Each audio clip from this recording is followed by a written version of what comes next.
नमस्कार फ्रेंड्स, आज का कहानी का शीर्षक है जादुई गधा। एक बार बादशाह अकबर ने बेगम साहिबा के जन्मदिन के अवसर पर उन्हें एक बेशकीमती हार दिया। बादशाह अकबर का उपहार होने के कारण बेगम साहिबा को वह हार अति प्रिय था। उन्होंने उसे बहुत संभाल कर एक संदूक में रखा था। एक दिन श्रृंगार करते समय जब हार निकालने के लिए बेगम साहिबा ने संदूक खोला तो उन्होंने संदूक में हार नहीं देखा तो वह घबरा गई। घबराते हुए वह फौरन अकबर के पास पहुंची और उन्होंने अपनी बेशकीमती हार खो जाने की जानकारी अकबर को दी। तो अकबर ने उन्हें वह हार कच्छ में अच्छी तरह ढूंढने को कहा, लेकिन वह हार नहीं मिला। अब अकबर और बेगम साहिबा को यकीन हो गया कि हो न हो उस शाही हार की चोरी हो गई है। अकबर ने तुरंत बीरबल को बुलवा भेजा और सारी बात बताकर शाही हार खोजने की जिम्मेदारी उसे सौंप दी। बीरबल ने बिना देर किए राजमहल के सभी सेवक सेविकाओं को दरबार में हाजिर होने का फरमान जारी करवा दिया। कुछ ही देर में दरबार लग चुका था। अकबर अपनी बेगम साहिबा के साथ शाही तख्त पर विराजमान थे। सभी सेवक सेविकाएं दरबार में हाजिर थे, बस बीरबल वहां नहीं था। सब बीरबल के आने का इंतजार करने लगे, लेकिन 2 घंटे बीत जाने पर बीरबल नहीं आया। बीरबल की इस हरकत पर अकबर आग बबूला होने लगे। दरबार में बैठने का कोई फायदा न देख वे बेगम साहिबा के साथ उठकर वहां से जाने लगे।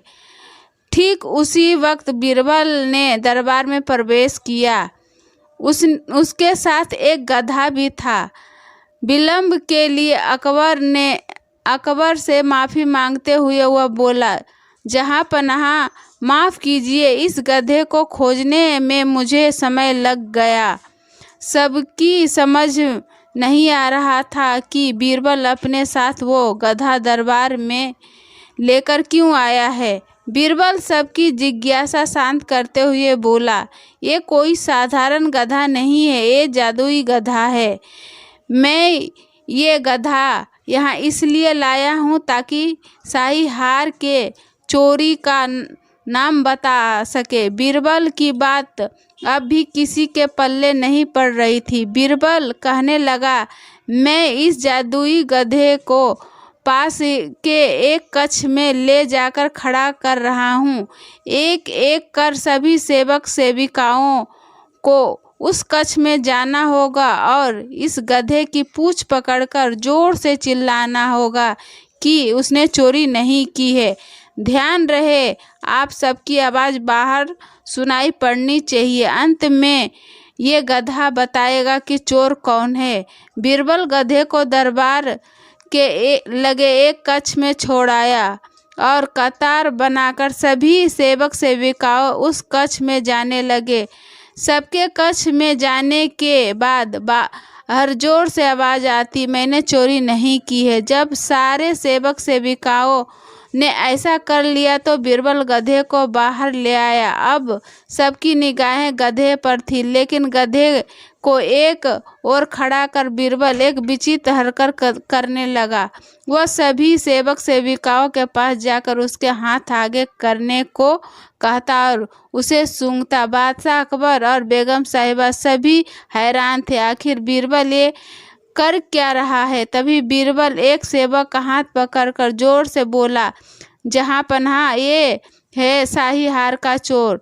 तुम इतने यकीन से ऐसे कैसे कह सकते हो? बीरबल, क्या इस जादुई गधे ने तुम्हें इस चोर का नाम बताया है? आश्चर्यचकित अकबर ने बीरबल से पूछा। बीरबल बोला, नहीं हुजूर, ये कोई जादुई गधा नहीं है, ये एक साधारण गधा है। मैंने बस इसकी पूंछ पर एक खास किस्म का इत्र लगा दिया था।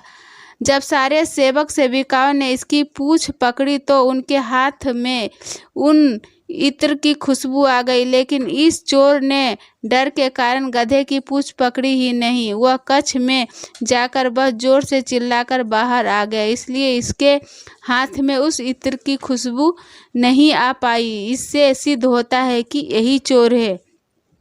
उस चोर को दबिश देकर शाही हार बरामद कर लिया गया और उसे कठोर सजा सुनाई गई। इस बार बीरबल की अक्लमंदी की बेगम साहिबा की कायल हो गए और उन्होंने उनके अकबर से कहकर बीरबल को कई उपहार दिलवाए।